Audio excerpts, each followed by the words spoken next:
لباس کے اچھے اثرات بھی پیدا ہوتے ہیں، برے اثرات بھی پیدا ہوتے ہیں۔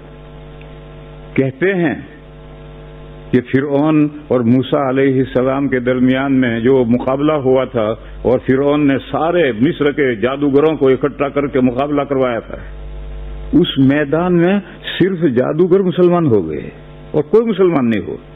بنی اسرائیل تو مسلمان تھے ہی، فرعون اور قبطی ان میں سے کوئی مسلمان نہیں ہوا، صرف جادوگر مسلمان ہوئے۔ ایسا کیوں ہوا؟ کتابوں میں لکھا ہے کہ ایسا اس لیے ہوا کہ تمام جادوگر حضرت موسیٰ اور حضرت ہارون علیہم السلام جیسا لباس پہن کر آئے تھے، تو اس کی برکت سے ان کو ایمان مل گیا۔ تو لباس کے بھی اثرات پڑتے ہیں۔ یہ ان کا لباس پہن کر کیوں آئے تھے؟ ہاسپٹل میں جس کو داخل کرتے ہیں تو سارے کپڑے اتروا کر ہاسپٹل کے کپڑے پہنوا دیتے ہیں۔ یہ آج بھی قاعدہ ہے، ساری دنیا میں قاعدہ ہے کہ ہاسپٹل میں جو پہنچتا ہے تو کپڑے اتار کر کے ہاسپٹل کپڑے پہنو۔ خیر یہ تو انسانوں کا مسئلہ ہے۔ ایک مرتبہ لنکیشائر میں ہم سلوٹر ہاؤس دیکھنے گئے، تو انہوں نے ہمیں وقت دیا تھا کہ 7:15 بجے آئیے، تو ہم بولٹن سے گئے، برف پڑ رہی تھی اور سخت سردی تھی، ونٹر کا زمانہ تھا۔ ہم 6:45 بجے پہنچے تو سلوٹر ہاؤس بند ہے۔ میں نے اپنے ساتھیوں سے کہا بھائی تم نے کیسا وقت لیا ہے، یا تو کوئی کارخانہ کھلا ہی نہیں۔ تو ساتھیوں نے کہا کہ ابھی 7 بجے کھلے گا۔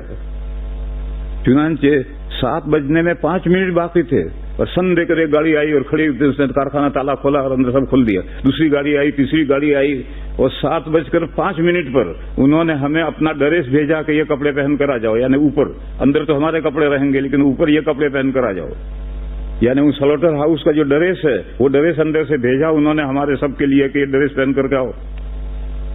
تو میں نے ان سے پوچھا کہ بھئی ہمیں اندر جا کر کام تھوڑی کرنا ہے، نوکری تھوڑی کرنی ہے، زبا تھوڑی کرنے ہیں، ہم تو دیکھنے کے لیے آئے ہیں، ہم یہ لباس کیوں پہنے؟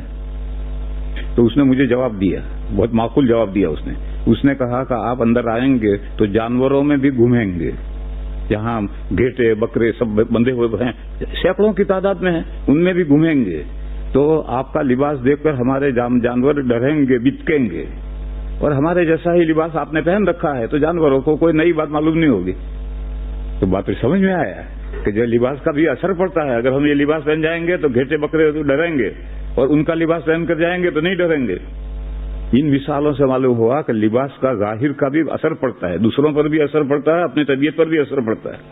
حضرت موسیٰ علیہ السلام اور حضرت ہارون علیہ السلام دونوں کا لباس پہن کر جادوگر آئے تھے، تو ان کی طبیعتوں پر یہ اثر پڑا کہ موسیٰ علیہ السلام جب لاٹھی ڈالی اور وہ لاٹھی ان کے جادوؤں کو کھا گئی تو سارے کے سارے سجدے میں گر پڑے اور ایمان لائے۔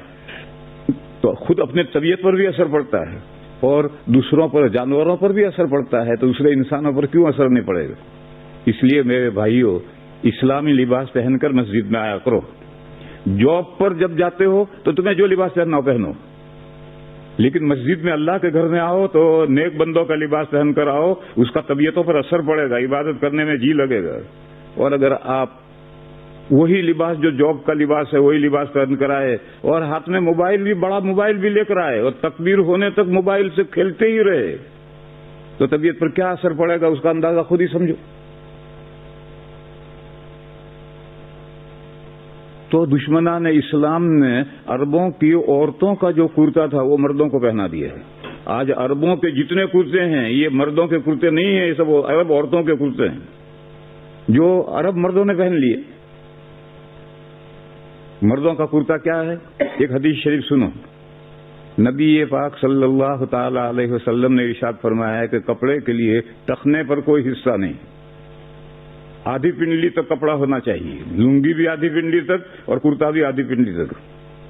جب حضور نے یہ مسئلہ سمجھایا تو حضرت ام سلمہ جو ام المومنین ہیں انہوں نے ایک سوال کیا کہ یا رسول اللہ عورتوں کے لیے کیا حکم ہے؟